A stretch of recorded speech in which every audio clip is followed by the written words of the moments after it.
All right, I'm here today with Tyler McDonald, who has come up and worked some of our dogs at club. Tyler, thank you very much for. That's all good. Appreciate you coming all the way up here, mate. I met you. Was it back in the decoy certification a couple of years ago? Yeah, it would have been the trial, and then it would have been the trial before the certification. And how long ago was that? Oh, shit. 2 years? Two years? Yeah, maybe 2 years. 3 years. And in that time, you went on and successfully completed your PSA certifications.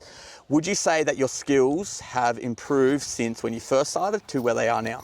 Yeah, absolutely. Yeah. Yep. Yeah, and it comes just with practice. The more you do, obviously practice makes perfect. I'm not saying I'm perfect. Yep.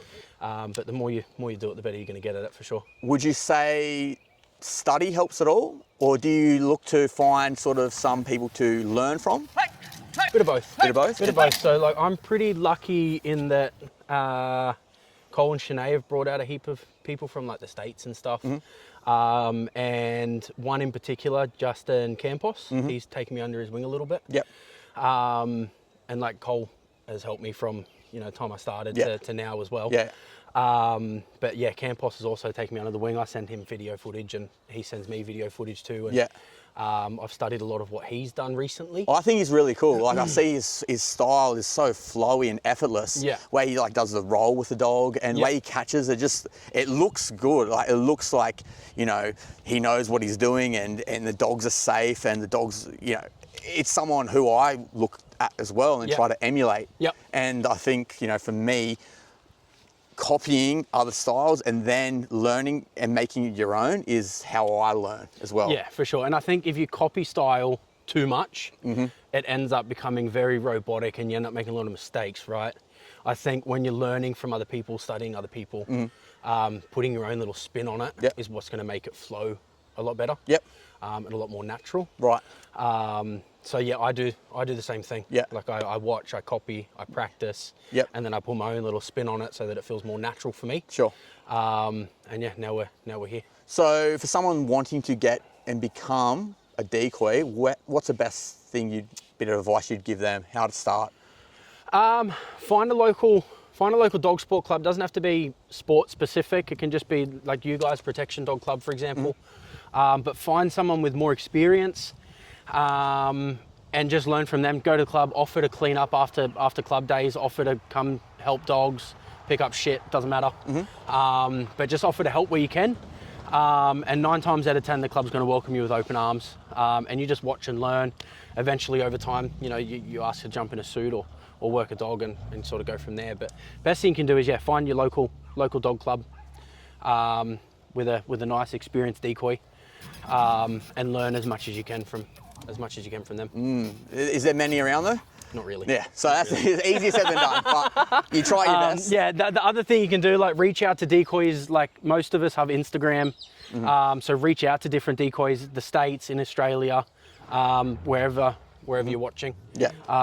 There's plenty of decoys out and about. There's plenty of good decoys on Instagram and stuff. Like send them a DM, reach out, hey, what would you recommend? Where can I start? Can I ask you some questions? Yeah.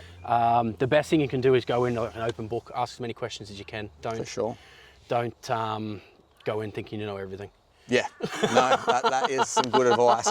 Now, I noticed when you were training just now, you like to wear scratch pants. Yep. Are you a scratch pants guy or an apron guy? Do you even own an apron? I don't own an apron. I've been looking at them. Yeah. I'm thinking about getting one. Okay. More so because the scratchies just heat up. Okay, yeah, right. And the apron's a bit freer, especially in the summer, Australian summer. Yep. I am thinking about trying an apron. Have you tried one yet? No. Okay. Oh, I put Campos's on when he was over here last year. Is he an apron guy? Yeah, he's an apron guy. All the way? Yep. Right. So he got his custom made from Jonathan Katz. And yeah, it's just a lot more freer by the looks of it, freer moving, and not as hot. So you can wear shorts and just have the apron to stop the scratches. Yep. Whereas the scratchies are thick and not breathable. That is true. That is true. What do you think looks cooler though? Scratches. Yeah. You don't look like a Scotsman, Scottish. You don't look like you're in a kilt or anything. Kilt, that's it.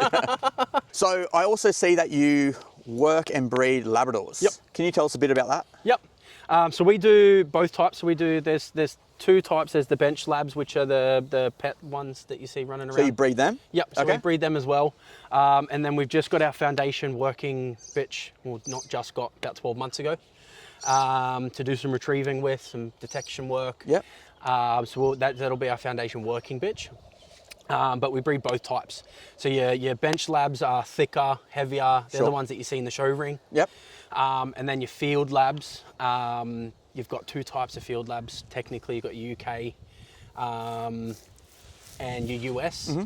Same, much to muchness. The US lines are a bit more twitchy. Sure. A bit more leaky. Yep. Where your UK dogs are a little bit more handler sensitive. Right, yeah, okay. And less leaky at the line. Who's the clientele for that? Who? Like government agencies. Okay, So, yep. for the working labs specifically, most agencies use them for detection. Sure, okay. So whether it's narcotics, explosives, some government agencies use them for just tracking. Yep. And then you've got all your search and rescue companies and things like that too, as well sometimes. Sure. And then for your bench labs or your show line labs, you're looking more for like pet homes. Depending on how drivey people want their assistance dogs, that can be either or. Yep. Some assistance dog companies like a mix of both. Yep. And then also the working labs, obviously you've got your retrieving folks in Australia as well who want. So when you say retrieving, is Yep. that a sport in the dog world? What is the Bit retrieving? of both. Okay. Bit of both. So Can you explain retrieving it's a sport. It's basically like labs were bred for retrieving ducks, right? And retrieving, I think it was crab traps originally. Okay. With fishermen over in, I think it was Canada. Nova Scotia? Yeah. Somewhere around there.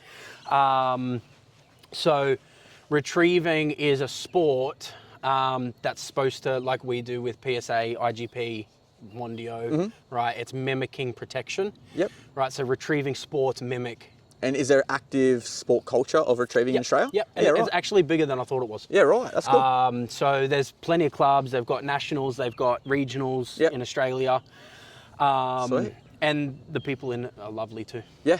Oh, that's good. Really opening. Now, is that the thing? They have what they're retrieving is a thing that looks like a bit like a tug, about 25 centimeters long, and it's they throw it out, they shoot it out. Yeah, so What is that called? depending on so that's a bumper. Bumper. That's it. Yep. Yeah. So depending on the trial, some states in New South Wales, I think it's illegal for them to use game.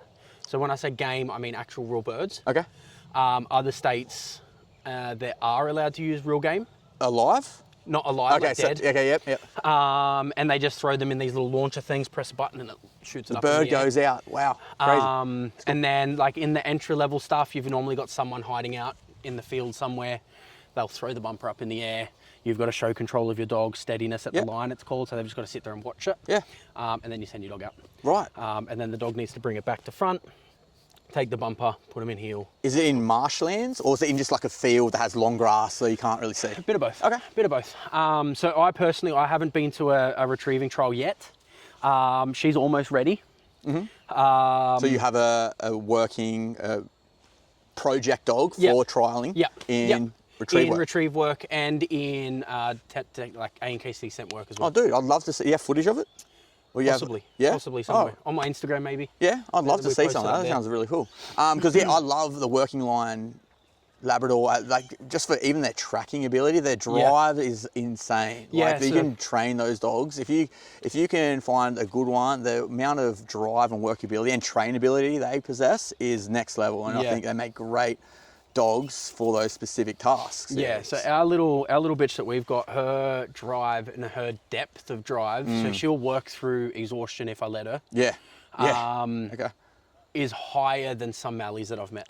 For sure. And what's their reward? Are they food motivated more, or are they still Super food motivated. Your show line or your bench line labs, they're typically more food motivated than anything else. Yep.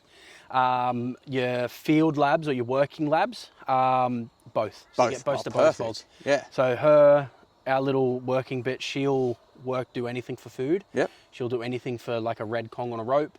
She'll do anything for her bumper. Cool. Yeah, so we get the best of both worlds. Amazing, dude. Yeah. Well, mate, thank you very much. Appreciate you coming out. No, And that's all good. if people want to get in contact with you, how is the best way they can do that? Instagram's probably the best. So Viking_working_dogs. That'll be the best spot to get in touch. Yep. If not, we're on Facebook too. But they're the main two sources of getting in touch with us if you need to. Awesome, dude. Too easy. Appreciate it. Thank you very much. Thank you. All right.